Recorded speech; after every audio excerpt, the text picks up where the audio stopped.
नमस्कार विद्यार्थी मित्रांनो, आज आपण सर्डमधला पुढचा टॉपिक बायनॉमियल क्वाड्रॅटिक सर्ड हे अभ्यासणार आहोत। याआधी आपण मोनोमियल सर्ड असेल तर त्यांचा मल्टिप्लिकेशन कसा असेल तो बघितला, पण आता बायनॉमियल क्वाड्रॅटिक सर्डमध्ये म्हणजे 2 टर्म्स असतात।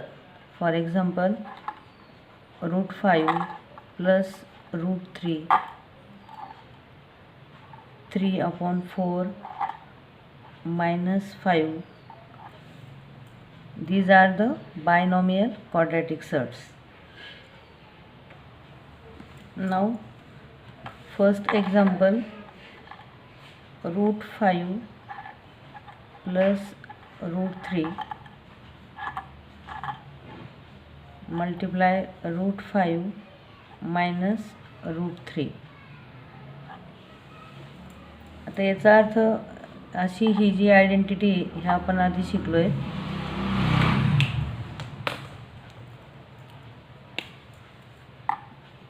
a plus b a minus b,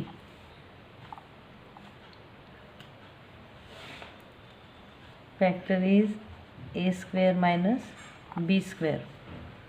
म्हणजे याचा अर्थ काय आहे, म्हणजे एक हा a प्लस बी आणि हा a मायनस बी। म्हणजेच आता आपल्याला हे एक्झाम्पल सोडवता येईल, √5 स्क्वेअर मायनस √3 स्क्वेअर।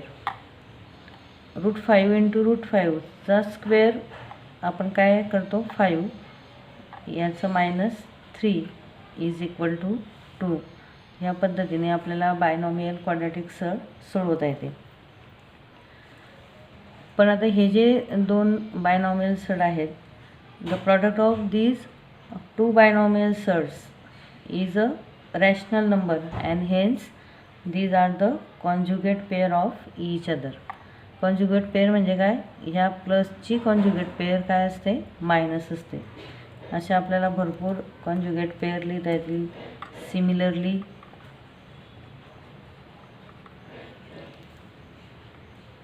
सेवन प्लस √3 याची कॉन्जुगेट पेअर काय असेल, 7 मायनस √3 और √3 मायनस 7। या कॉन्जुगेट पेअर आपल्याला अशा ओळखता येतात। सगळ्यात मेन जो आहे या बायनॉमियल सर्डमध्ये तर किंवा ह्या कॉन्जुगेट पेअरमध्ये, the product of conjugate pair of binomial surd is always a rational number। हे सगळ्यात महत्त्वाचं आहे। ह्या कुठल्याही कॉन्जुगेट पेअरचे हे जे बायनॉमियल कॉन्जुगेट पेअर असतात यांचा गुणाकार हा नेहमी काय असतो, रॅशनल नंबर असतो।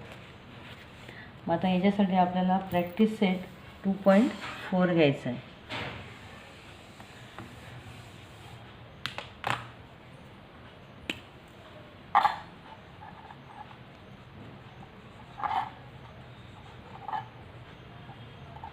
Practice set 2.4। First question, multiply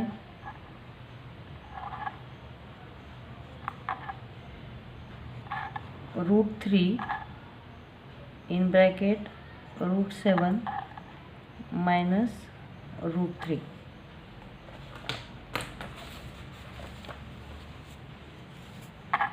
is equal to √3 into √7 minus √3 into √3 is equal to 3 into 7 21 minus 3 into 3 9।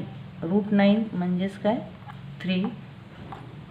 म्हणजे याचा अर्थ काय, याचा आन्सर काय होऊ शकतं, √21 मायनस 3, किंवा तुम्ही असे लिहू शकतात -3 प्लस √21। दुसरं एक्झाम्पल सेम आहे, म्हणजे तुम्हाला करता येईल। Third 3 √2 minus √3 in second bracket 4 √3 minus root 2, म्हणजे एका ब्रॅकेटला दुसऱ्या ब्रॅकेटने मल्टिप्लाय करायचं. आता याने ह्या पूर्ण ब्रॅकेटला मल्टिप्लाय करायचं, रूट 3ने पुन्हा या पूर्ण ब्रॅकेटला मल्टिप्लाय करायचं. 3 root 2 in bracket 4 root 3 minus root 2 minus आता ह्या रूट 3ने पुन्हा ह्या ब्रॅकेटला मल्टिप्लाय करायचं. 3 मायनस रूट 2. आता ह्या टर्मने ह्या पूर्ण टर्मला मल्टिप्लाय करायचं. 3 root 2 multiply by 4 root 3. Next 3 root 2 multiply root 2, म्हणजे या टर्मने याला पण मल्टिप्लाय करायचं आणि याला पण मल्टिप्लाय करायचं. पुन्हा इकडे हीच पद्धत वापरायची. Minus root 3 multiply by 4 root 3. आता हा मायनस आहे म्हणजे हा काय होईल, प्लस होईल. Plus root 3 multiply root 2. 3 into 4 12. 2 into 3 6 minus 3 multiply root 2 into root 2 root 4. Root 4चं स्क्वेअर रूट 2 मायनस हा 4 ठेवायचा.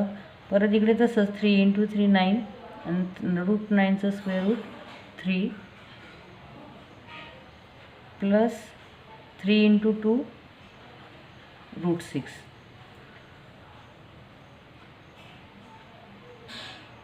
बघा यांचा मल्टिप्लिकेशन, यांचं मल्टिप्लिकेशन, यांचं आणि यांचं. आता रूट 6 आणि रूट 6 रॅडिकँड सेम आहे, म्हणजे 12 आणि हा 1 किती झाले 13 root 6 minus 3 into 2 6 minus 12 is equal to 13 root 6. Minus minus addition होईल पण मायनस साईन राहील, म्हणजेच काय आलं मायनस 18. या पद्धतीने तुम्हाला मल्टिप्लाय करता येतं. हा झाला फर्स्ट क्वेश्चन. Second question. आता याच्या आधी प्रॅक्टिस सेट 2.3मध्ये जे काही उरलेले एक्झाम्पल आहेत ते तुम्हाला घरी सोडवायचे आहेत. त्याच्यातले मी काही उदाहरणं घेतलेले होते मागच्या व्हिडिओमध्ये. Question second. Rationalise the denominator.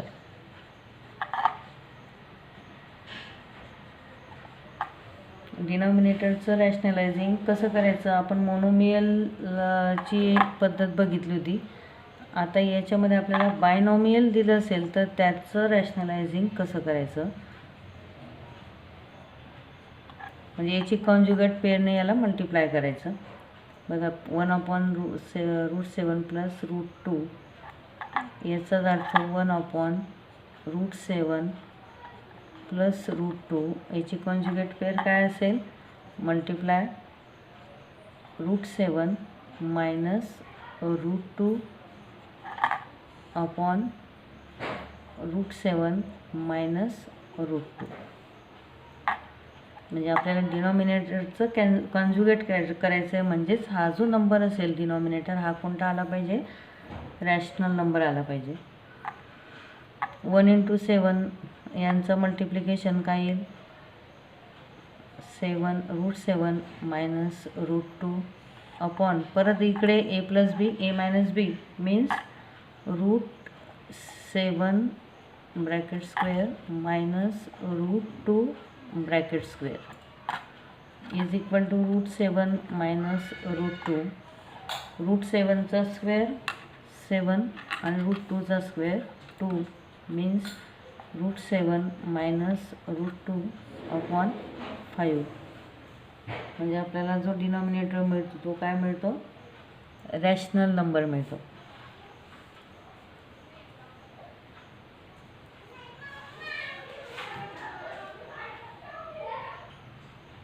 Next example 3/2 root 5 minus 3 √5. आता याच्या कॉन्जुगेट पेअरने याला मल्टिप्लाय करायचं. 2√5 प्लस 3√2 अपॉन 2√5 प्लस 3√2. या 3ने याला मल्टिप्लाय करायचं. 3 multiply bye 2√5 plus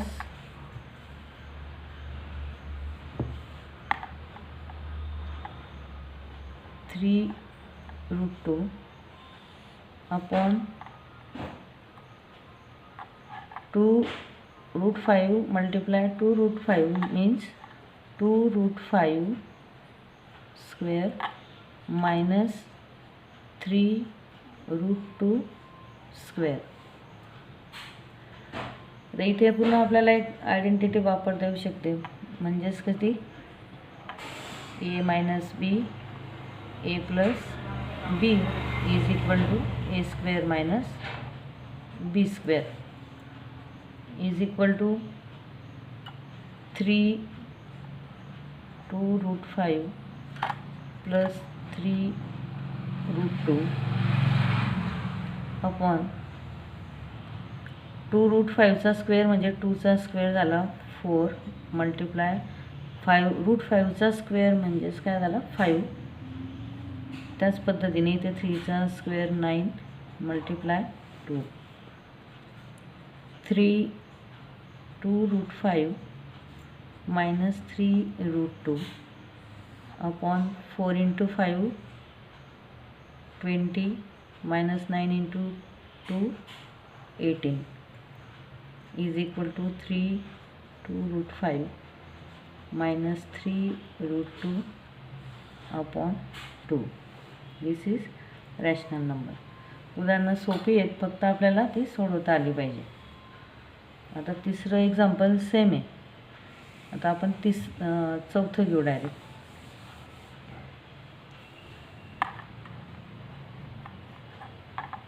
√5 minus √3 upon √5 plus √3. पुन्हा याचे कॉन्जुगेट पेअर आपल्याला मल्टिप्लाय करायचे आहे. Is equal to √5 minus √3 upon √5 plus √3 multiply याची कॉन्जुगेट पेअर काय झाली √5 मायनस √3 अपॉन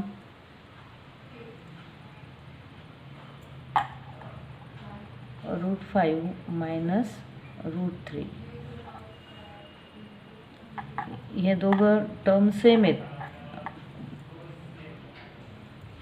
दोन्ही ब्रॅकेट सेम आहेत, म्हणजे त्यांचा स्क्वेअर काय येईल √5 मायनस √3 ब्रॅकेट स्क्वेअर. पुन्हा इथे a plus B a minus B म्हणजे a square minus B square म्हणजे √5 स्क्वेअर मायनस √3 स्क्वेअर. आता हे आपल्याला a minus B bracket square याचा एक्सपांड काय आहे a square minus 2ab plus B square. ह्या पद्धतीने आपल्याला हे सोडवता येईल. √5 square minus 2 into √5 into √3 plus √3 bracket square. याचा एक्सपांड हा या पद्धतीने आपल्याला मांडता येतो. √5चा स्क्वेअर म्हणजे 5 आणि √3चा स्क्वेअर म्हणजे 3. आता याचा स्क्वेअर पण 5 मायनस 2√5 इंटू 3 15 प्लस 3 अपॉन यांची सबस्ट्रॅक्ट 2. 5 plus 3 8 minus 2√15 upon 2. इथे आपल्याला कॉमन काढून एक्झाम्पल सोडवता येतं. पुन्हा 2 कॉमन काढला म्हणजे इथे 2 4 जा 8 मायनस हा 2 कॅन्सल होईल, -15 अपॉन 2. पुन्हा हा 2 आणि हा 2 कॅन्सल होईल म्हणजेच 4 मायनस √15. याचं ॲन्सर मिळतं.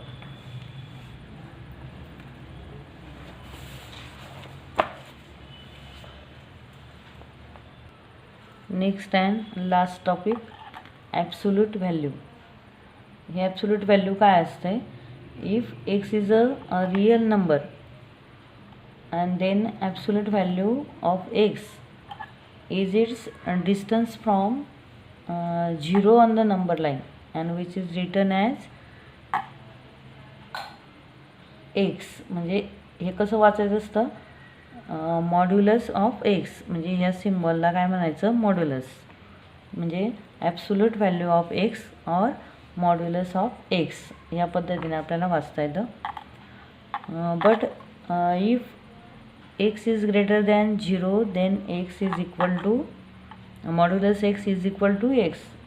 If x is positive then absolute value of x is x. याचा अर्थ असा होतो. If x is equal to 0 then x modulus x is equal to 0. If x is 0 then absolute value of x is also 0. याचा अर्थ असा होतो.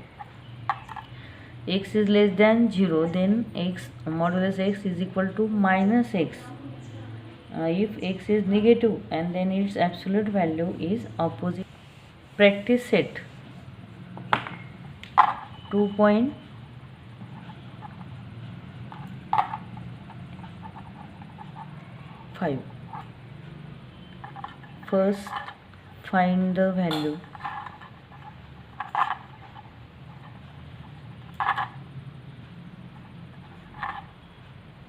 -15 minus 2. सोपं याची व्हॅल्यू काढणं. म्हणजेच काय? 15 - 2 म्हणजेच किती आलं? 13. म्हणजेच याचा अर्थ काय झाला? 13. सेकंड 4 - 9 मीन्स आता 4 - 9 मीन्स -5 आणि -5चं नेहमी मॉड्युलस काय असतं? 5. म्हणजे निगेटिव्ह नंबरचं. 7 मल्टिप्लाय बाय -4. 7 इंटू -4चं +4 म्हणजे 7 इंटू 4 किती झाले? 28. हा पहिला प्रश्न सोपा आहे. नेक्स्ट जो आहे second, solve. First is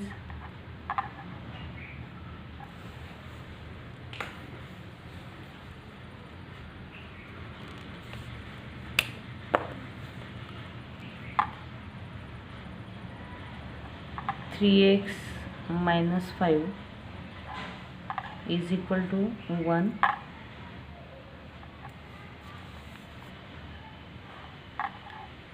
3x minus 5 is equal to 1.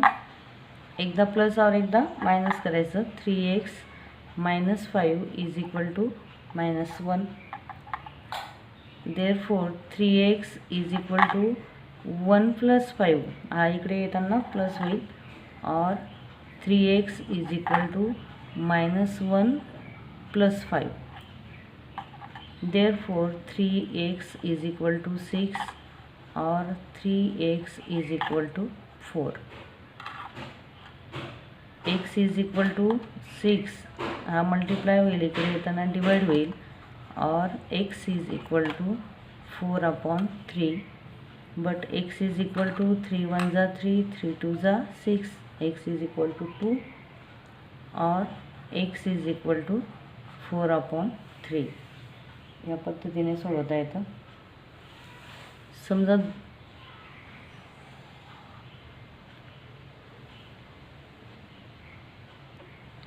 दुसरं सेम आहे, तिसरं घेऊ आपण. 8 - x/2 is equal to 5. 8 - x/2 is equal to 5 और 8 - x/2 इज इक्वल टू -5.